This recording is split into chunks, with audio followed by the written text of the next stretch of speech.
Hello. Well, first of all, I thank you for putting Adam and Carrie. Thank you for putting on this event. I really appreciate what you guys are doing. Thank you so much. Round of applause. So my wife and I are two pharmacists that had 2 decades ago had an epiphany and decided that we were going to change the way we practiced and not believe in drugs to treat long-term disease. And we've had the pleasure of meeting some of you in person that we've interviewed. We have a podcast. We've interviewed Dr. Baker and Dr. Kiltz, and thank you guys so much for what you're doing. So as you see as two pharmacists that don't believe in drugs to treat long-term disease and also believe in diet and exercise and sleep over drugs, mostly, what are your guys' thoughts coming from the doctors mostly? What are your guys' thoughts about the new GLP-1 movements going to fix everybody's obesity problem? Ultimately, what we're doing, we're still following the drug direction, and we're trying to fix people's diseases which are dietary related, and they're not getting the message that you can do it a different way. But as Dr. Baker was saying, the pharmaceuticals and the marketing and the profits, I mean, that's a train you're not going to stop for the whole universe, but individually, and then sharing in the story for our communities, I think that will really help. But I know even in my practice, people are taking GLP-1s because nothing else is working. And again, it's difficult. We talk about carnivore and keto all the time, but many people will do that because it's what everyone else is doing. Okay, yeah, I mean, there's pretty good evidence that the GLP-1s do actually work for a lot of people who lose weight. The problem is, once you stop taking them, the weight comes right back. So you got to be on the drug the rest of your life. So it's like a decision, do you want to be on this drug for the rest of your life?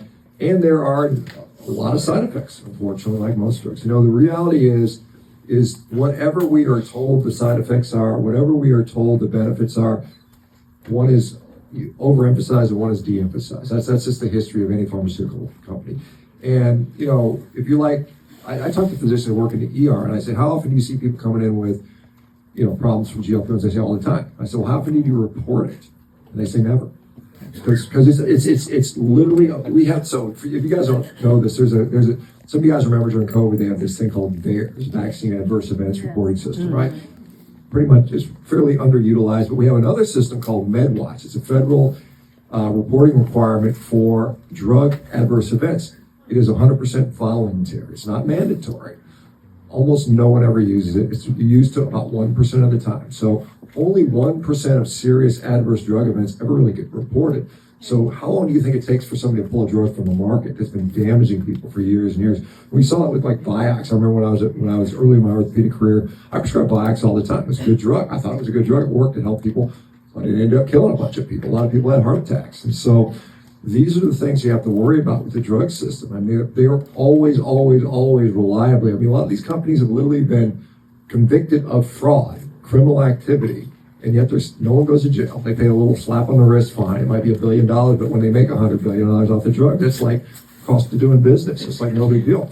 So again, it's not to say that some people will not benefit from a GLP-1 drug. I think there's some people that will.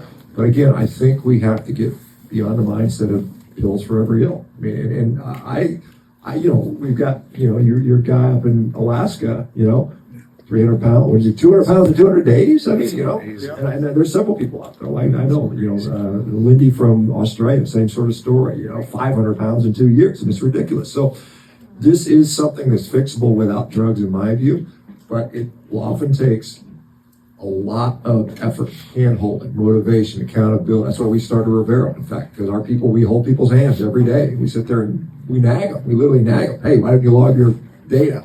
What's going on here? So yeah, I mean, it's one way to do it. Some people have preference. A lot of people will take what they perceive to be the easier route in the short term, but, often shortcuts lead to bad long-term outcomes. So we'll see what happens. It would be nice if you had a magic pill that worked for everything. I'm skeptical that'll ever appear. I mean, I think good diet is probably the closest. I can't remember one of us said that, but is one of the closest things there is to a magic pill is actually do what we're supposed to do. Anyway, let me pass it to maybe Nelson as a comment. I just wanted to say one other thing. It's marketing and movies, and we have to be good at marketing the meat movement for sure. And so that's why this movie is important. So I didn't mention it when I spoke because they told me to shut up and sit down. So I had macular edema June 12th, 2023, diagnosed with macular edema. Why? I was on a GLP-1. Wow. I had already developed gastroparesis or gastroparesis, como I would say in Spanish. Why? Because I was on a GLP-1. These are real and common side effects of these medications. Did you report it to MedWatch? I did not report it. He's absolutely right. You don't have time to do that. You're seeing, they're pushing you to see a bunch of patients every 15 minutes. You're not going to report stuff unless it's mandated. But the important thing is there are possibles and there are real side effects. Among the medications that are available for any type of metabolic disease, are they the best ones out there? Maybe, there are. But guess what? A carnivore diet, you might not want to hear this, but a carnivore diet does almost every single thing a GLP-1 can do.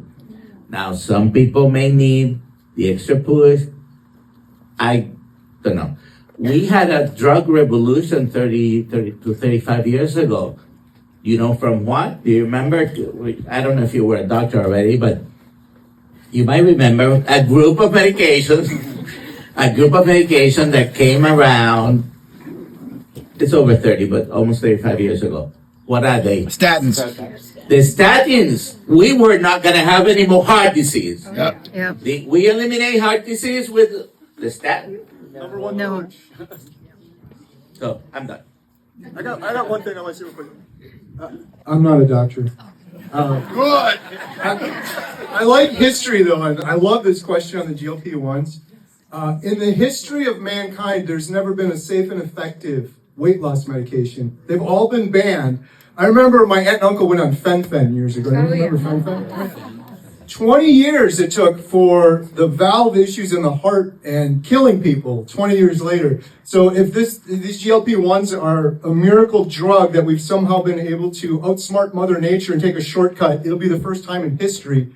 Just doesn't seem plausible. I think, and I'm not part of the administration, but if I could get Kennedy's ear, or perhaps maybe FDA, I guess it's Marty McCary. Marty McCary right now. And I've talked to Marty before, but you think about every time. Has anybody ever been to the doctor's office where they didn't ask you what medications you've been on? Every time. They know what medications you're on. Has anybody ever been to the doctor and they didn't ask you why you're at the doctor's office? Right. Chief complaint, what meds you're on. All you got to do is have a little software program that marries those two, and you can literally make this mandatory very easily. So I'd love to see that, because then you could get real data and you can see trends. Hey, every time somebody, if somebody's on a GLP-1, they have a 75% greater increase of whatever, depression, whatever it might be. We can figure this stuff out very easily, in my view. I think it's doable with the fact that we have these mandatory electronic reporting stuff. So it's already there. Third leading cause currently in the United States. Third leading cause, medication side effects. Iatrogenic, caused by acid. But also, what about every time someone picked up a prescription, there was an app and they got a text message to report it themselves, which would probably be more honest anyway.